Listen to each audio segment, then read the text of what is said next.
lovely to be with everyone on this fine Monday morning. This is our penultimate talk of this academic year before we start some more again, as Malcolm has said, in the autumn term. And what we're going to be looking at today are objects from the British Museum collection, which give us an insight into Black British history, with also some links across to mainland Europe.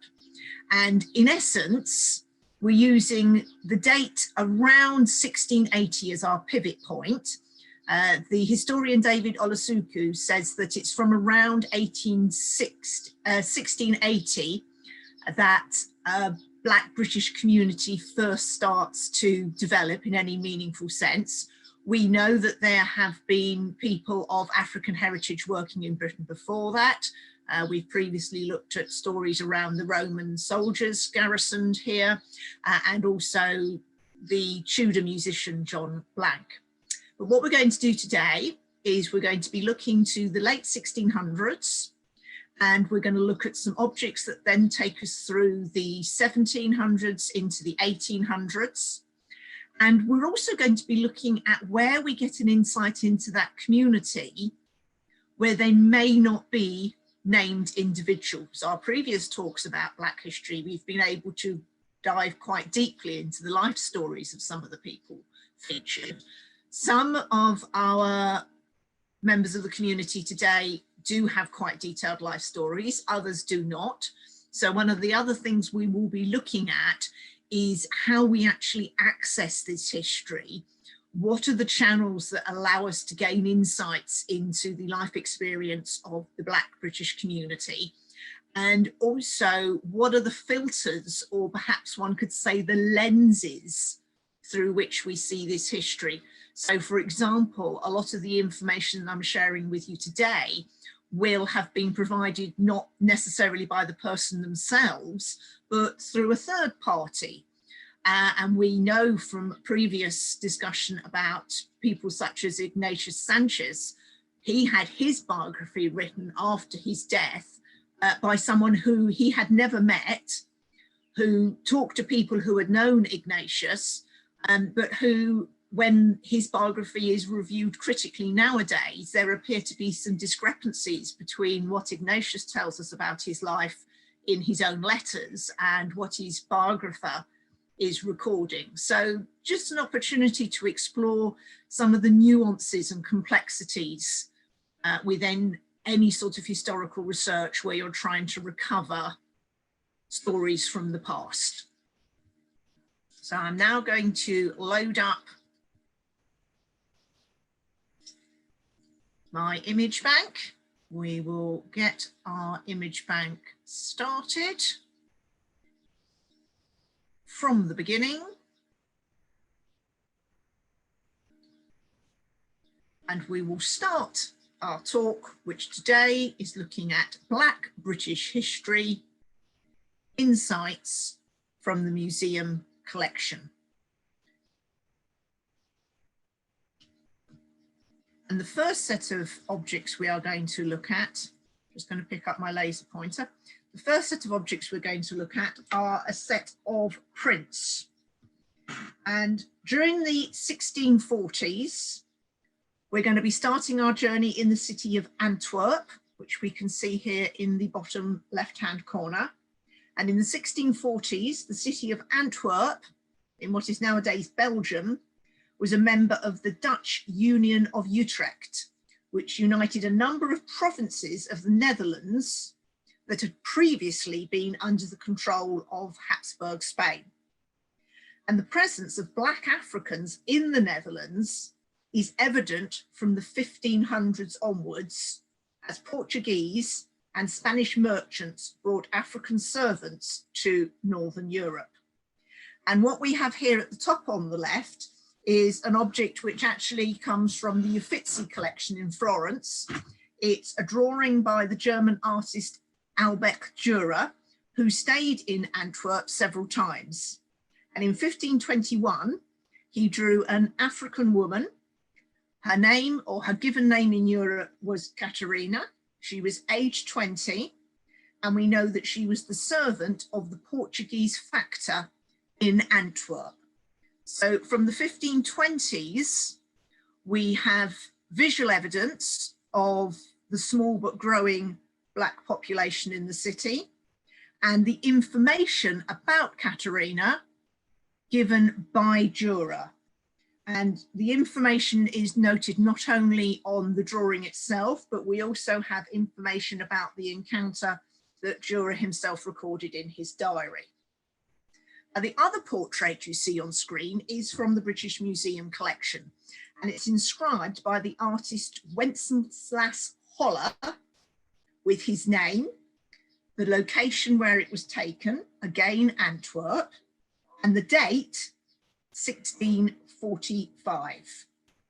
Now, in 1636, Holler was engaged as a draftsman by Thomas Howard, 21st Earl of Arundel, who at that time was on a diplomatic mission to the Emperor Ferdinand II. And Holler travelled with Arundel to Vienna and Prague, and in 1637 to England, where he remained employed in the Earl's household. Now, during the English Civil War, Holler in England joined the Royalist Regiment and was at the siege of Basing House, which began in August 1643. He was captured during the siege, but managed to escape and travelled to Antwerp, where he again met the Earl of Arundel. This story, the story that we have about Holler, gives us some possible insights into the life of the woman shown in this picture. We know little about the actual facts of her life, but we do know that she was in Antwerp in 1645. And from her clothing, we can assume that she was employed, that she worked, probably as a domestic servant. And it's possible that, like Holler, she was living as a member of the household of Athena Talbot, Countess of Arundel. The Countess had left England for Antwerp in 1642, where she had joined her husband. And when Holler arrived in Antwerp, he rejoined their household. And the current suggestion is that the pictures that he sketched were members of the Earl and Countess's household based in Antwerp. These two pictures, taken around the same time, 1645, again drawn by Holler, a portrait of a young woman and a young boy. And it's been suggested that there may be a family relationship between these two people and the woman on the previous slide, but this is completely unconfirmed.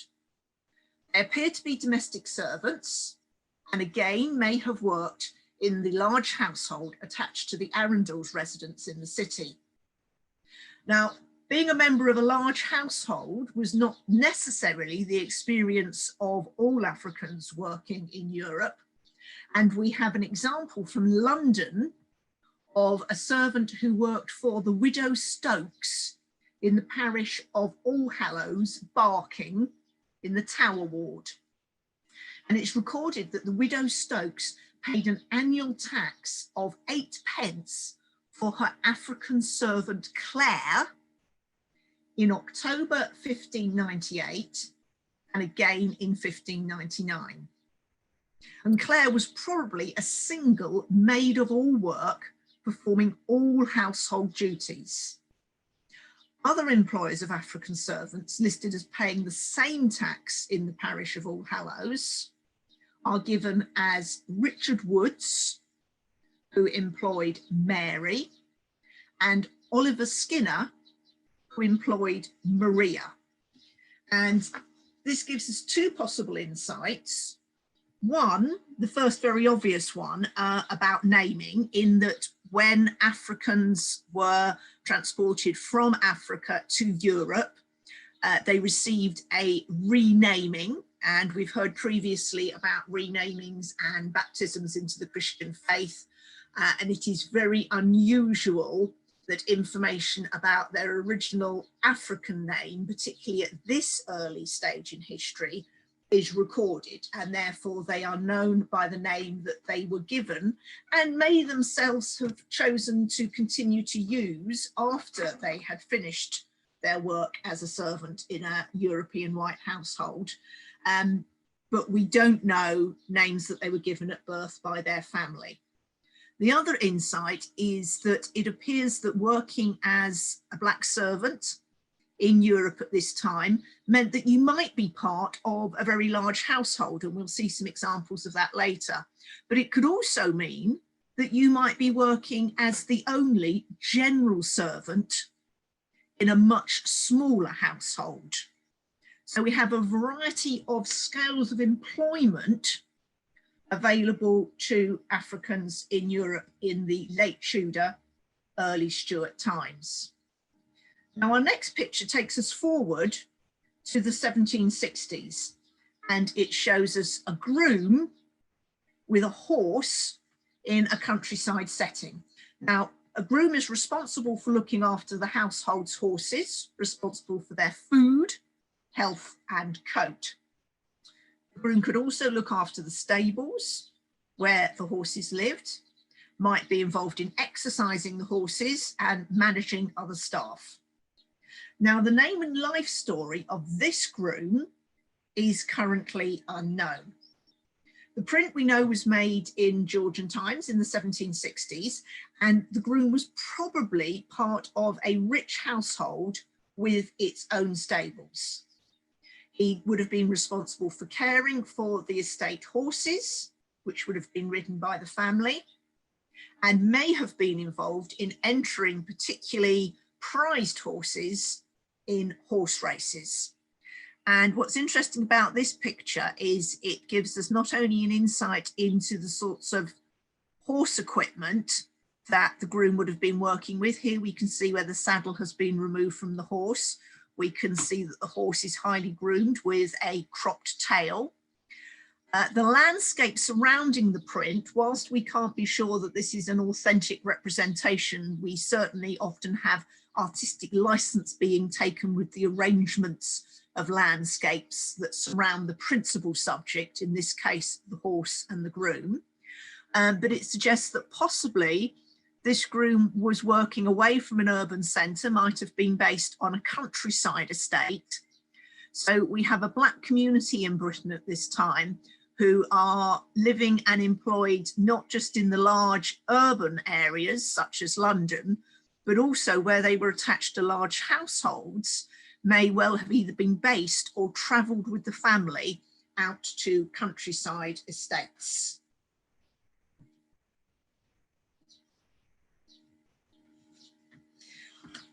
Our page boy, let me just check.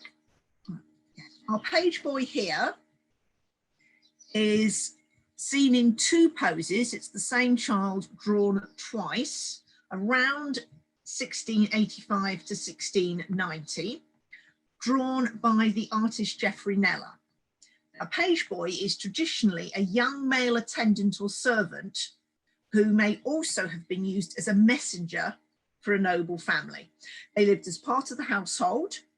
They would have worked in the public areas of the house, for example, standing in attendance when guests were being received, as well as working in private family areas, for example, as a personal attendant. Pages and other household servants would wear livery, a uniform, as an indication of their role within the household. And we can see here in the second print that the young page is wearing his household livery. It is thought that this drawing in white and black chalk by Kneller was the study for a formal portrait of Mary Butler, Duchess of Ormond. And in the portrait, the page can be seen holding the train of her dress. The location of the original painting, this is a print copied from it, is currently unknown. The print was made in 1702.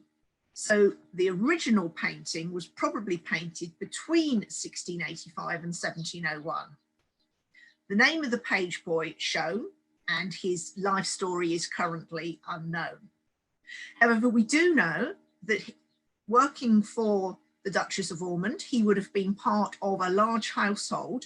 An undated account of the staff at Ormond House, which was in St James's Square, Westminster, in the late 1600s, around the time when this page boy might have been working there, lists 40 household staff, with staff working in the family residence and the attached stables, which held 20 horses, 5 coaches, and 14 dogs.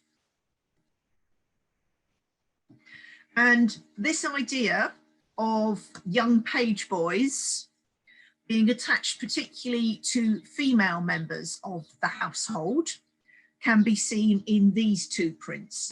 The first one, the one to the left, is a print of 1774, and it is a satire on fashion. It's entitled, "Be not amazed, dear mother, it is indeed your daughter Anne." And on the left, the young lady is dressed in the height of fashion with a huge wig topped by a hat, much to the dismay and shock of her mother, who is dressed in a fashion of earlier decades. And from our point of view, the interesting point of this print is that behind the young woman is a black page boy holding her lapdog. And then behind him, at the end of the avenue of trees, is the family's country house. So we can assume that we have here a young black page boy attached to the female side of a country household. The other scene, the scene to the right, dates from 1802, and it's the scene of a family taking the water at a well in Hyde Park. And the drawing was made by the artist Maria Spilsbury, who lived immediately opposite this site at her family's house at 10 St George's Row. Now the family are attended by a page boy, again dressed in livery, and this time holding a parasol. The family are also attended by the woman who works at the well, selling glasses of water and also small jugs and bottles of the well water, which was a mineral water rich in iron. And these jugs or bottles were sold for consuming the water at home. Now, what we need to be aware of at this point is, whilst we are looking at 2 pictures which appear to fit this idea we've previously established of young African page boys working as part of domestic households, what we could also be looking at in both cases is an artistic trope. Because the artist is aware that at this time there is growing employment of young African page boys in middle class and elite households. By putting a young African page boy into the picture, therefore gives the viewer an idea of the status of the family who are the main focus of the picture. So one has to be careful that every time you see an African page boy, you're not necessarily looking at an African page boy who existed, but we could be looking at an artistic trope which draws on awareness of the growing Black community in London and uses that to help the viewer understand and helps the artist to position their figures and the message that they are trying to convey. We see here another example of a valet. This is a slightly older African servant, and we know from the life story of the Black musician John Blank that people from Africa had been working in the royal household in England since the reign of Henry VII. And this is a portrait of Prince George, later to become King George IV, with a black valet adjusting the belt of the king's garter. The valet is a man's personal male attendant, responsible for his clothing and his appearance. And the print on the left is a version by the artist John Hopner, based on the original portrait, which we see to the right, by Joshua Reynolds, which is currently held at York Mansion House. Now, Dr. Jan Marsh of the National Portrait Gallery suggests that given the Prince of Wales's prominence at this time, and the fact that London society was centred on the royal court, it seems unlikely that Reynolds' portrait featured a generic African valet. And she suggests that this man was in all likelihood one of the prince's attendants. Now, we know a bit more information about where this portrait would have been seen, because the painting itself was shown at the 1787 Royal Academy exhibition at Somerset House. And here we can see a print which shows us that exhibition in progress. At the centre foreground is the Prince of Wales, holding his hat, his cane, and a copy of the exhibition catalogue. Next to him is Sir Joshua Reynolds, holding his ear trumpet and pointing out the pictures. Now, the pictures are all numbered and can be identified from the Royal Academy catalogue of the 1st of July, 1787. And the picture that we were just looking at can be seen here on the back wall. There is the Joshua Reynolds portrait of the Prince of Wales with his black valet. And we know from accounts held by Sir Joshua Reynolds that this painting, after it had been in the exhibition, then went on general sale for 200 guineas. We also know that it was not immediately snapped up by the Prince of Wales, because it was still listed as being for sale 12 months later. The idea of domestic service, which was a core employment sector for both the white and black population in England at this time, is also captured in a number of prints depicting what are usually known as life below stairs scenes. And there is very often a suggestion within these scenes, which again may not be drawn from real life, of the high life that servants are enjoying below the stairs with the elite family above. On the left, we have a picture which probably was taken from life. It was drawn on the 23rd of February 1774 at Cosbury Park near Watford. And it shows a conversation between a cook in the centre, a sleeping coachman to the left, and a young black servant who is named below as Kingston to the right. And the conceit for this picture is that it is very early in the morning, coming up to 1 o'clock. The bell has rung, one of the family above requires service, and the servants are deciding who is going to go up. And Kingston here is shown wearing his livery, which indicates that he was probably operating front of house, may have been a junior footman, working in the public areas of the house, attending the family when they had guests.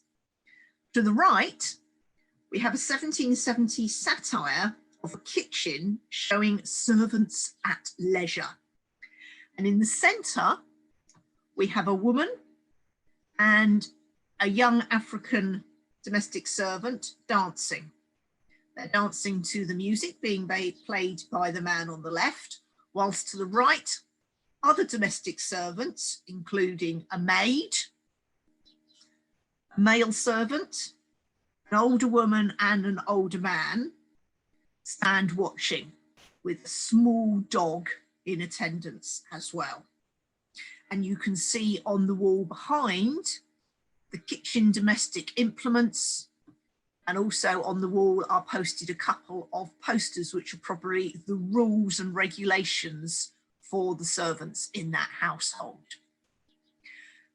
As I've said, this probably is a scene which has been put together from the imagination of the artist, but again draws on the idea that in the 1770s, there is a growing Black community in London working as domestic servants here in what is presumably a medium-sized household. Whilst we have no information beyond the clues given by their uniform in the two previous pictures, we have got a letter in the British Museum collections which gives us an insight into the duties of a servant when they travelled between different households and the responsibilities that were expected of them. This is a letter from Scotland. It is written by Alexander Gordon, and it is a letter which includes, and you can see an up close detail here, which includes a receipt saying that on the 23rd of August, 1787, he gave cash to the black servant Francis, so we have a name in this case, to defer the expenses that Francis had incurred, or perhaps to repay the money that Francis had been given by his employer for his journey by horse from Edinburgh to Letterford. And Letterford House, we know, is 184 miles from Edinburgh. So not only a sizable journey there and back for Francis, but also a sum which he has to then carry back of £2.07. And we can assume that his journey between Edinburgh and Letterford probably involved the exchange of correspondence and the taking of letters from one household to another, with a return letter which he carried back to his employer. Now, at this time, not everyone in the Black community was employed a domestic servant. And here we have two pictures of a lady who we know is called Betty. And Betty worked in a Georgian coffee house. Apart from her employment and her name, we currently have no further information on her life. We know she worked at Tom King's coffee house next to St Paul's Church in Covent Garden. And here we see her in the coffee house serving coffee. There would also have been tea and hot chocolate served and alcoholic beverages to the clients who sit and stand around long benches in the coffee house. The coffee house itself may have been open as early as 1770 and is listed as operating in 1730 in a document recording businesses in the borough of Westminster. The owners were Tom and Moll King, and after her husband's death, Moll King ran it until she retired in 1745 to her house on Haverstock Hill near Hampstead Heath, which she had built from the profits from her coffee house business. Betty herself is named in several documents, indicating that she worked at the coffee house during the 1730s and possibly earlier.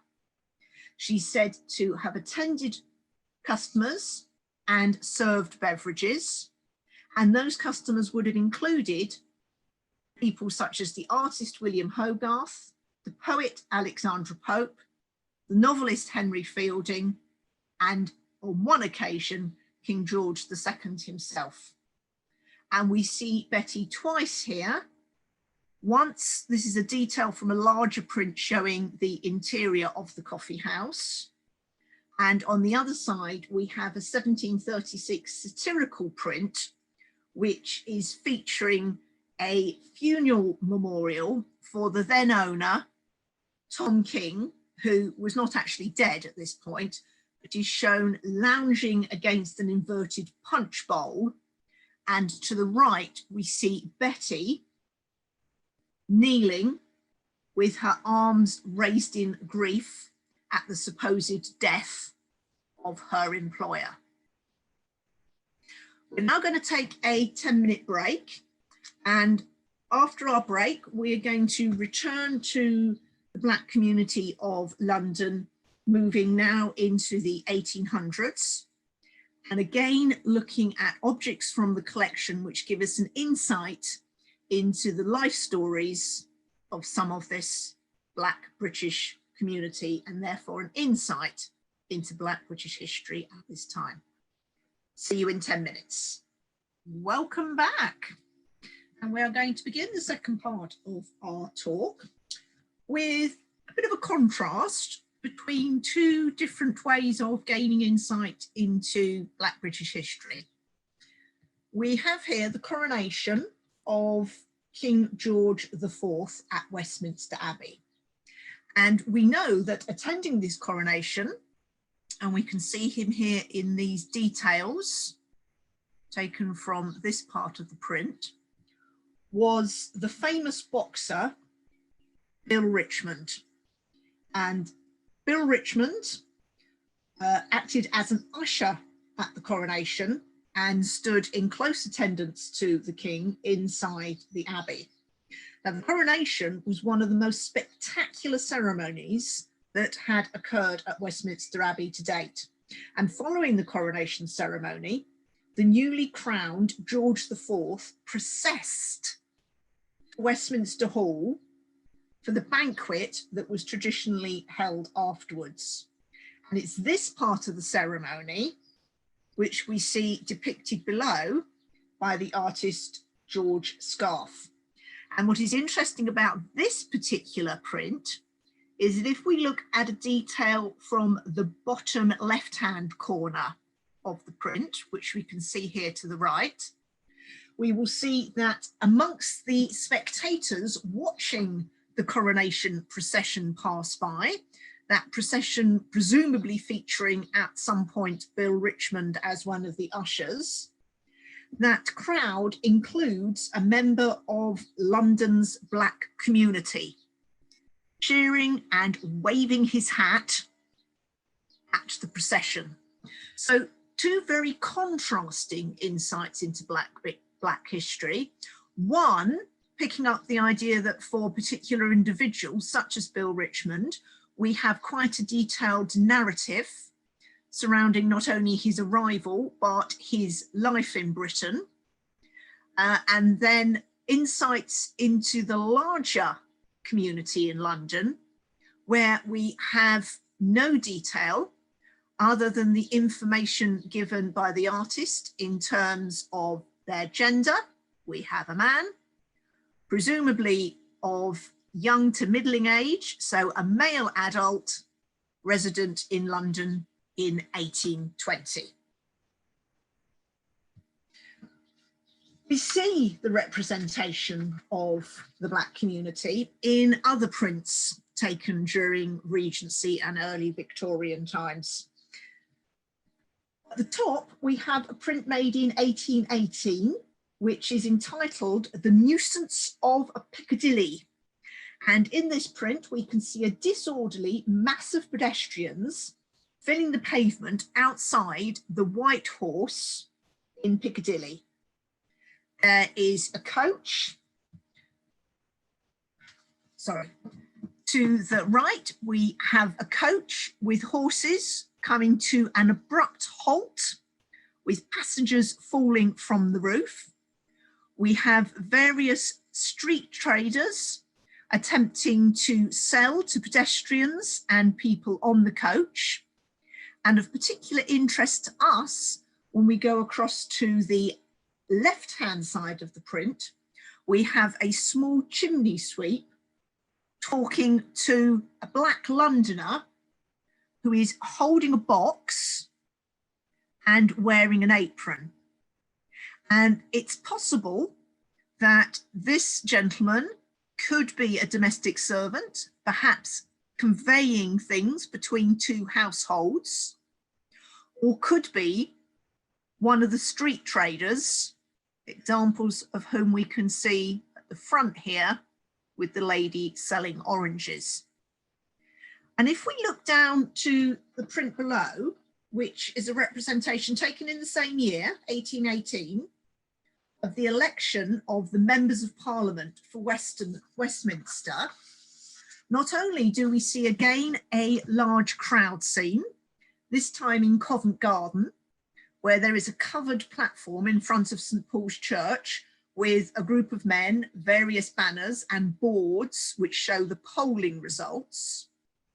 But we see here in the foreground exactly the same gentleman, wearing his apron, holding a box, and it's possible that this perhaps confirms that he is a street trader of the times who has attended the election announcements to sell wares to the crowds who have gathered in Covent Garden, as we can see with other street traders, someone selling food and a lady appearing to sell what looks like bottles of liquid from her basket. So although we see him twice, drawn by two different artists in the same year, in two different locations in London, we have no further information about his name, where he lived, or the exact employment he was engaged in.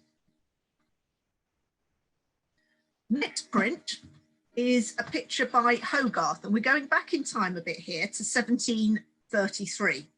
And this is a representation of Southwark Fair. And we can see the fairground with attractions, including theatrical booths. And these small outdoor plays were one of the main attractions at the fair. Here we see the crowd at the centre of the fairground, and on the outside of the theatre buildings, they would hang show banners with pictures and written descriptions of the play being performed inside.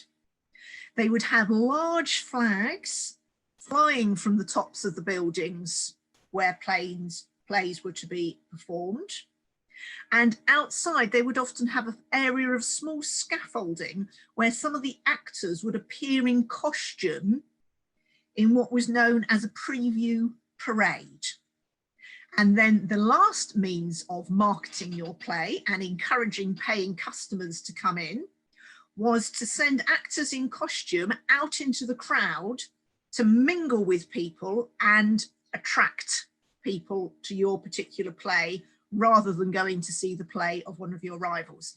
And this is what we can see happening right in the centre foreground of this detail from the print, where we see a drummer girl, costumed, beating her drum, walking out into the crowds, away from the playhouse, where presumably she is involved in a play, and where most unfortunately the scaffolding with the preview parade and the actors is tumbling down toward the ground. But accompanying her, she has another member of the play troupe, again dressed in costume, playing a trumpet, a small black boy, a black trumpeter. So we have here again someone from the Black London community. We know nothing of their name. We can assume that they are employed as part of a travelling acting troupe. But again, we have to be aware that when Hogarth is constructing his scenes, he will be drawing inspiration from a number of fairs which he will have seen in action. And there has been much debate about whether this is an accurate representation of Southwark Fair at this time, given that by the 1730s, much of Southwark was built up, and Hogarth has shown it quite clearly with nearby countryside. So again, we could be looking here at an artistic trope, but even so, the artist will want to make sure that the person viewing the print clearly understands what is happening. So what we see in the print is something which the viewer would be aware and may themselves have seen happening in their lifetime. So although this person may not be real, what they represent is. Now, street traders were common in both Georgian and Victorian London. And here we see a set of sketches, again by the artist George Scarfe, from 1844. Now, George Scarfe originated from Germany, but lived in central London. We actually know several of his addresses at the time when he was working as an artist in London.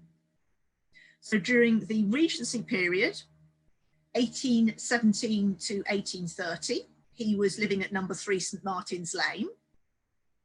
1830, he then moved to 14 Francis Street, just off Tottenham Court Road. And then the last address we have for him is from 1848 to 1856, when he is at 1 Torridge Square. So these pictures from 1844, taken during his time living off Tottenham Court Road, and they show us a number of street traders. On the left-hand side, we have a collection of street singers, including here a man of African heritage, either singing as an individual or singing in association with a larger group of street singers. And then to the right, we have a sheet of street traders selling goods, including fruit and vegetables from baskets, some of them with small hand-drawn hand carts. And here we see an orange seller carrying his wares in an open net and a basket on his shoulders. And again, a member of the Black British London community in Victorian times.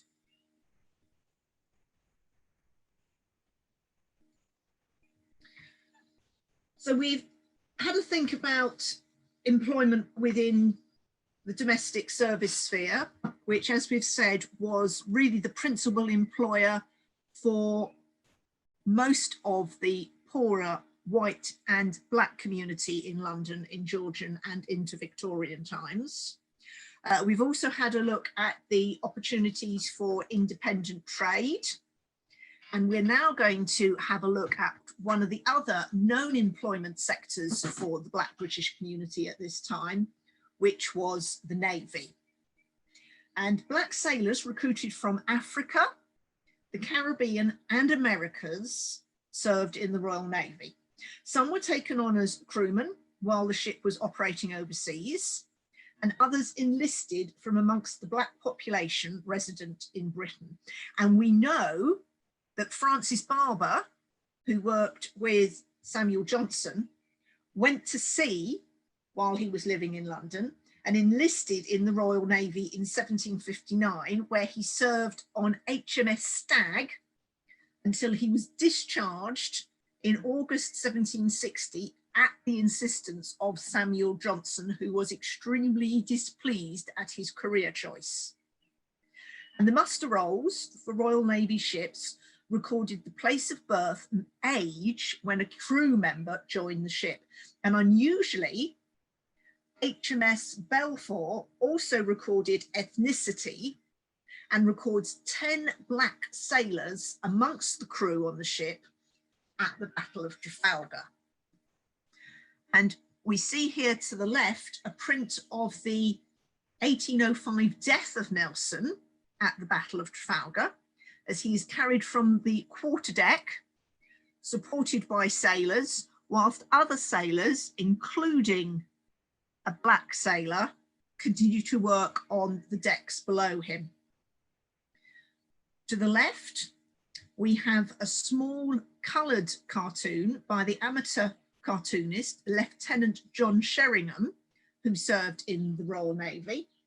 This dates to around 1819 to 1825 and shows a scene of 6 sailors below decks, seated around a table, with one of them recounting a story of previous adventures on the high seas, and the crew, including, here in the centre of the screen, a black sailor. Now, we know that after their service in the Royal Navy, many of these black sailors went on to pursue a second career. And we have spoken previously about a sailor, Billy Waters, born in America during the War of Independence, who served in the Royal Navy for many years until, while serving aboard HMS Ganymede, he was badly injured when he fell from the topsail yard and had to have his left leg amputated.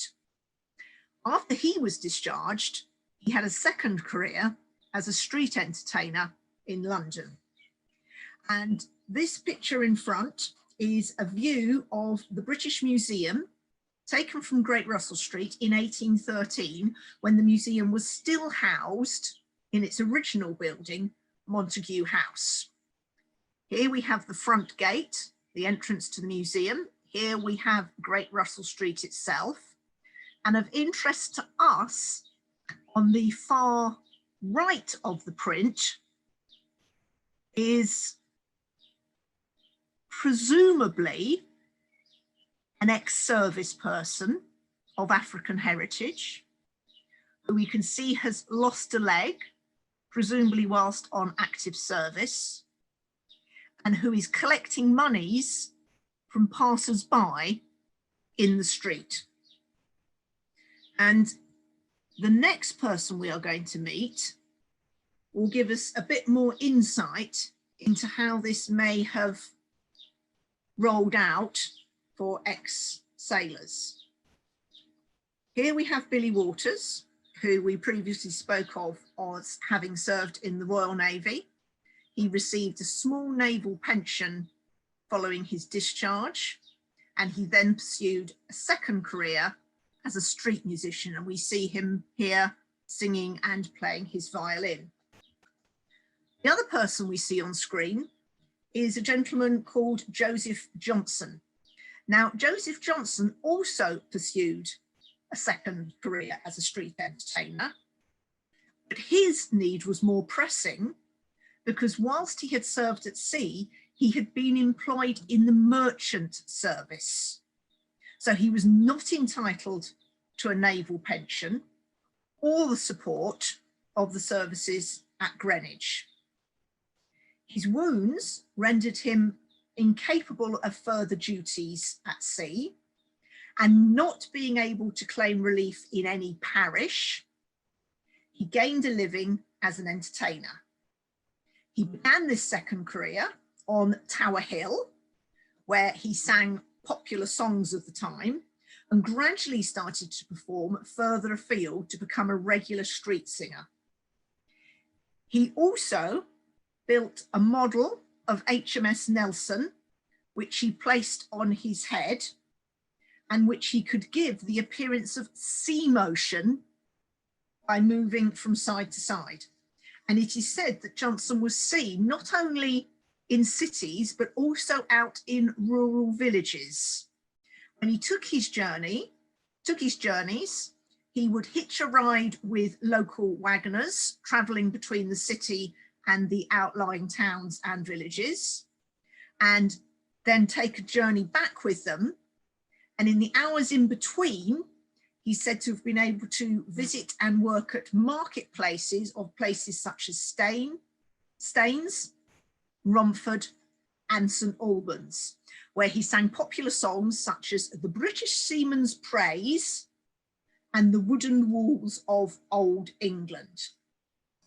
Now, something which has no confirmation, but which I think is an interesting idea, is the fact that the ship he has upon his head not only is a way for him to advertise to the people he is entertaining that he himself has a sea connection and he's wearing a military style jacket, but also the fact that the ship he has on his head is very similar to an object we have in our African galleries at the British Museum.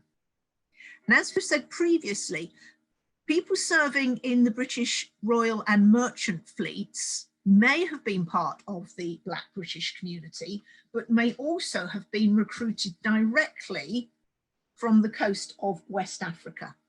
And this screen comes from modern day Nigeria in West Africa. It was made by the Yoruba people, and it is a screen showing a head of household here in the center, and on his head he has a ship which celebrates the wealth that this household has acquired from trade with the European merchant navies.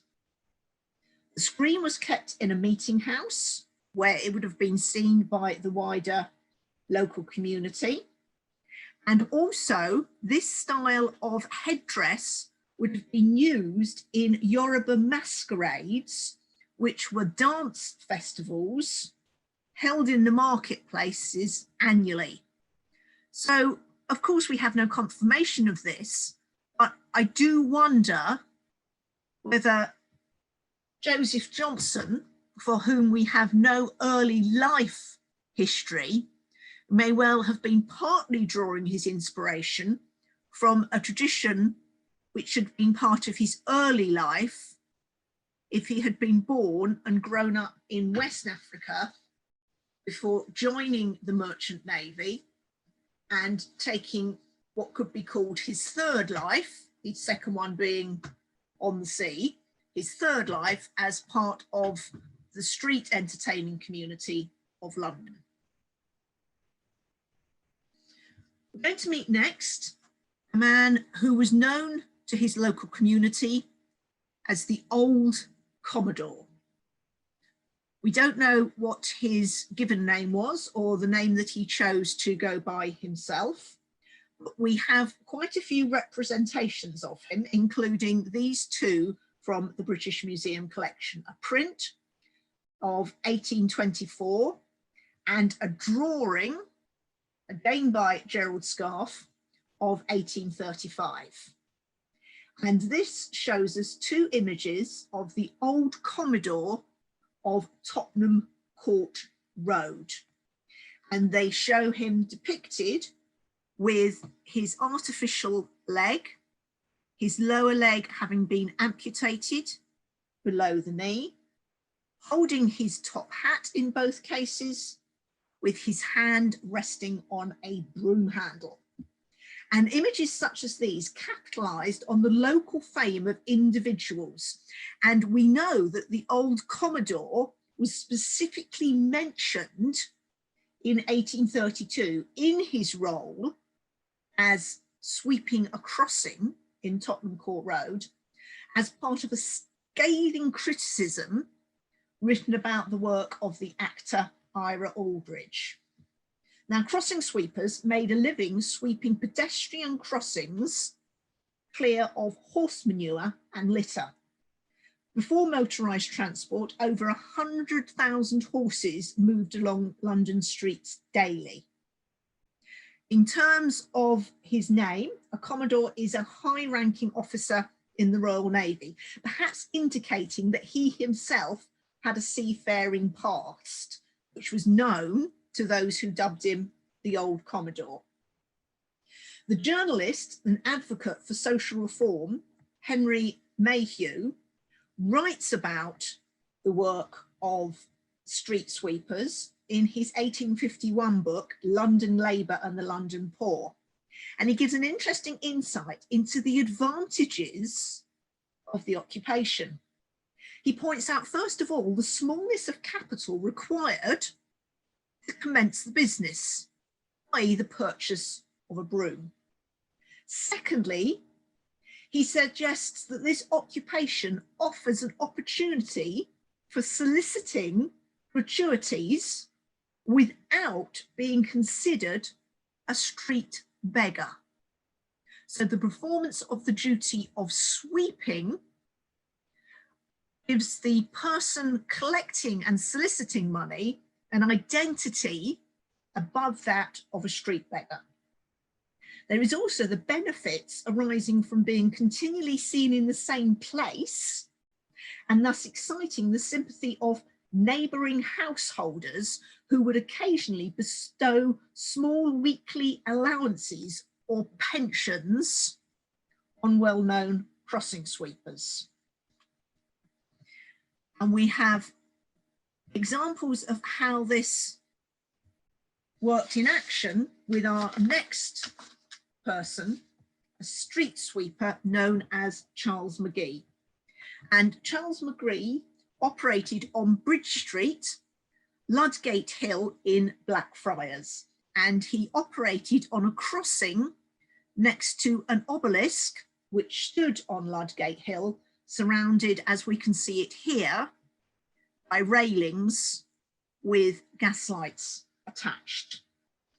And we've got a print, and below it a detail which is a coloured in print, which shows Charles McGee at work sweeping the road where people are crossing from one side to the other at a main junction in Blackfriars. We know quite a lot about the life of Charles McGee because he is featured in a book written by John Thomas Smith, who was the keeper of prints and drawings at the British Museum. And he gives us not only a detailed portrait, but also quite a detailed biography. He tells us that Charles McGee worked in Blackfriars, sweeping the crossing, although he gives no explanation of how he came to England or how he came to lose his eye. Smith says that he was born in Jamaica. However, another artist who painted Charles McGee referred to him as an American black, which suggests he may have been one of the enslaved Africans who fought with the British during the Revolutionary Wars and was later expatriated to London. So another example of how, without a first-hand account from the person themselves, we are reliant on details from a third party about their life, and in particular, the early part of their life before they join the community in London. Now, around 1800, Charles McGee had established himself as a crossing sweeper at the intersection of Fleet Street, Fleet Market, Ludgate Hill, and Newbridge Street. And it was in this role that he gained public recognition due to his daily visibility. Blackfriars was a very busy part of the city, and McGee worked at a point where many people crossed daily. McGee was also featured in a number of cartoons drawn at the time. This larger one to the left is a detail showing life in London, which accompanied a play of the same name performed on the stage in 1821.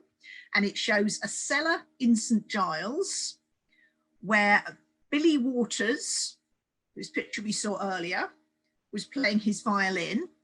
And here, seated at the table, we have Charles McGee, recognisable by his neck scarf and his head of white hair. We see him again in a sheet, an illustration to an unknown book, which illustrates 30 extraordinary London characters. And below, again, a detail from a political satire of the time, where he is shown in the Union Club, involved in a fracas. And here we see him with his white hair, his neck scarf, and holding his broom. More detailed individual illustrations of Charles McGee were given by the illustrator Cruikshank, who, in association with the radical reformer William Hone, produced a satirical news sheet. And here we have Charles McGee shown at his post by the obelisk as part of a satire about the supposed Bridge Street gang, a supposed radical force in London. We also have a portrait of him from around 1830 by J. Totson, where we see him again standing in front of his obelisk, glancing with his right eye at the viewer, holding out his hat and wearing his coat fastened with a cloth belt and his neckerchief. We also see him with a very distinctive hairstyle, which we will hear about a little bit later. And our last picture of Charles McGee shows him in a print from the 1830s, taken from a slightly different angle from the first print. Here we see the obelisk to the left with Charles McGee in front of it. And to the right, we have the watercolour by the artist John Dempsey, who we mentioned earlier as saying that McGee was an African-American. This was taken in the 1820s, and this painting is currently held by the Tasmanian Museum and Art Gallery. We also have from 1868 a detailed history of Charles McGee's life as part of the history of St Clement's Danes parish. And he features in this because at the end of his life, McGee was living in the parish off Stanhope Street.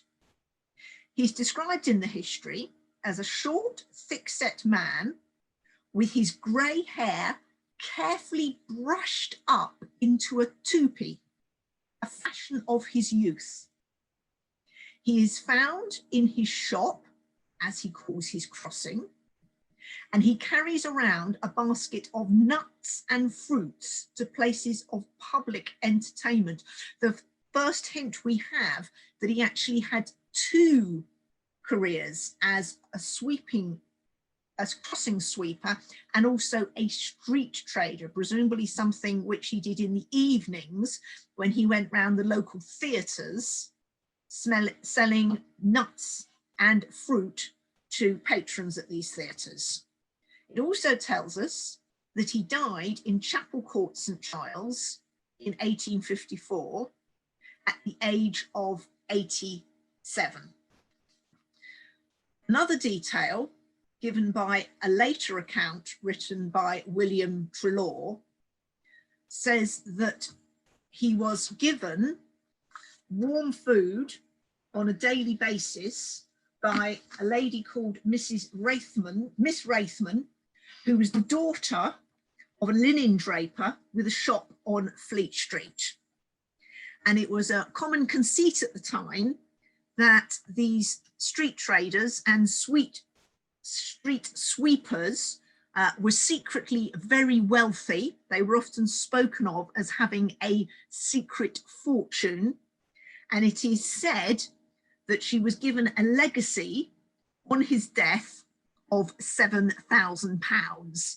This is unlikely to be true, but again, gives an illustration of the various tropes that circulated in literature at the time, suggesting that these visible and well-known street performers were secretly amassing a fortune, a fact which is often given lie to by the circumstances of their death. Billy Waters, for example, dying in abject poverty in St Giles' workhouse and having to pawn his violin shortly before his death to provide money for his family.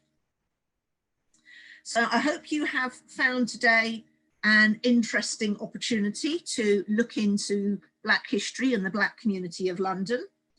If you're interested in following this up or looking further into the later Victorian or 20th century history of the Black British community, then may I recommend a visit to the building or the website of the Black Cultural Archives, founded by Len Garrison, who we can see here on screen on a £1 Brixton note. At the bottom, we see the building, which now houses the Black Cultural Archives. They are currently limited in terms of visitors on site due to the current social restrictions, but I do recommend a visit to their website, where they have a number of online exhibitions looking at different aspects of Black British history, and in particular at the Black community in the 20th century. Thank you very much indeed. Thank you, Katharine. That was very, very interesting. Any questions for Katharine, please put them in the Q&A or the chat section, and I'll put them to her. Just to start us off, do we have any kind of population figures for Black people going back to the 1600s or the 70s? As with all historical demographic data, it is very difficult to get exact figures. We know that at the time there were estimations made by politicians about the size of the Black British community, and it's been said that in Georgian times there may have been a population of between 10 and 15,000 in Britain, most of them living in London. Very few examples of a Black British community existing outside London. For example, in the records of York City, they found one example of a Black African. Nowadays, the Black population in Britain represents 3% of the overall population. And historically, it is unlikely that the Black British population ever rose above that percentage. What we do know is that there was fluctuation. I think that's probably the one thing we can be reliable about. We know that numbers would have been a lot smaller in Roman through to Tudor times. There's evidence which has been recovered so far, archaeological evidence of a skeleton from Anglo-Saxon England, which suggests that the person buried was a woman of sub-Saharan heritage. As we get into Georgian times, those figures increase because of the expansion of global trade, because of the growth of the British Navy, and also the growth of the British Empire. So we have mechanisms for people moving around the globe, either by choice or not by choice, the enslaved population. In Victorian times, it's often said that the population numbers fell. So we still have examples of a Victorian Black community, but the next big increase then came partly through World War I with Black service people, and then particularly after World War II, which again saw Black service people serving in the British Army, and then the people who came to Britain on the Windrush as part of the migration from the Caribbean to the British as a response to the calls for labour in the late 40s, 1950s. So fluctuating, I think, is one word we can use. Very difficult to determine, I think, is another phrase we can use. But I think safe to say that it is more substantial than history sometimes give us the impression of. So I'll give you one tiny example. Is in the Old Bailey Online archives, there's a record of a black man who is arrested for debt and put into prison. And as part of the records of his time in prison, it is said that 300 members of the black community visited him in prison, bringing him food. So if one person in prison has a network of 300 people he knows in the black community of London in Georgian times, that's just an indication that that population was more substantial than perhaps it is shown as in the history books. I don't think that we'll ever have an accurate figure, but we are certainly looking at tens of thousands. That was fascinating, thank you. I'm just going to, if anyone's got any questions, yeah, just put them in the Q&A of the chat section. I'll just give you a couple of moments to do that. So is the reason why there are no kind of black voices in the history record, is that mainly due to in the same reason why there's not a lot of poor people in the record? Yes, I mean it's interesting that history, there's the saying that history is always written by the victors, but history also is based on written evidence, and written evidence and surviving images tend to be drawn from the life of the elite. So institutions such as the royal court, the political system, generate huge numbers of documents which have survived. I mean, we have examples of this from Roman times, where the Vindolanda tablets are the military documents produced at a Roman fort. So wherever you have a political, a military, or a royal institution, you have a generation of a lot of text and also images.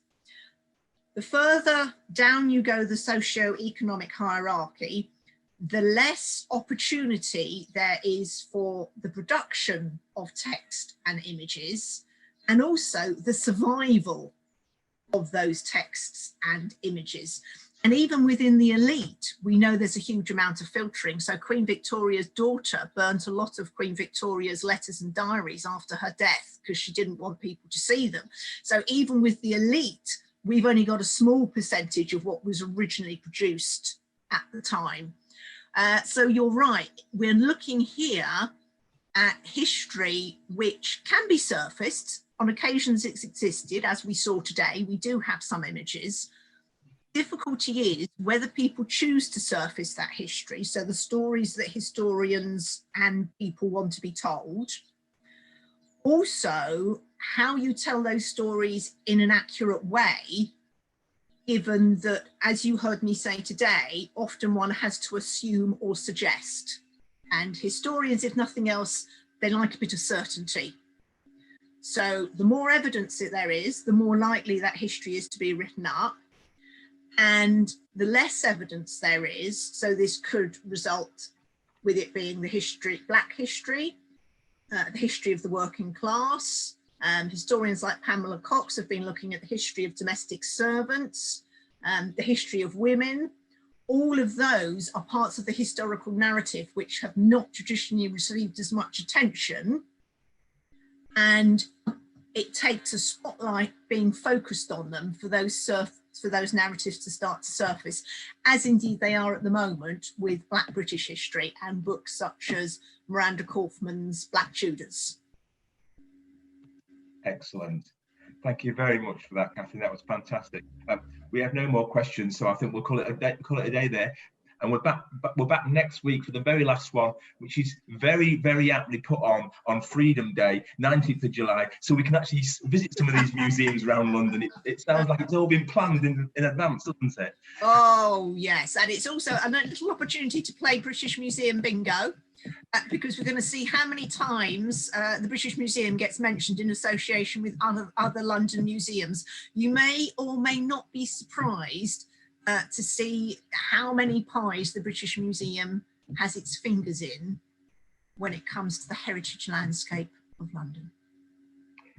Thank you very much. Thank you. Thank you. Bye-bye.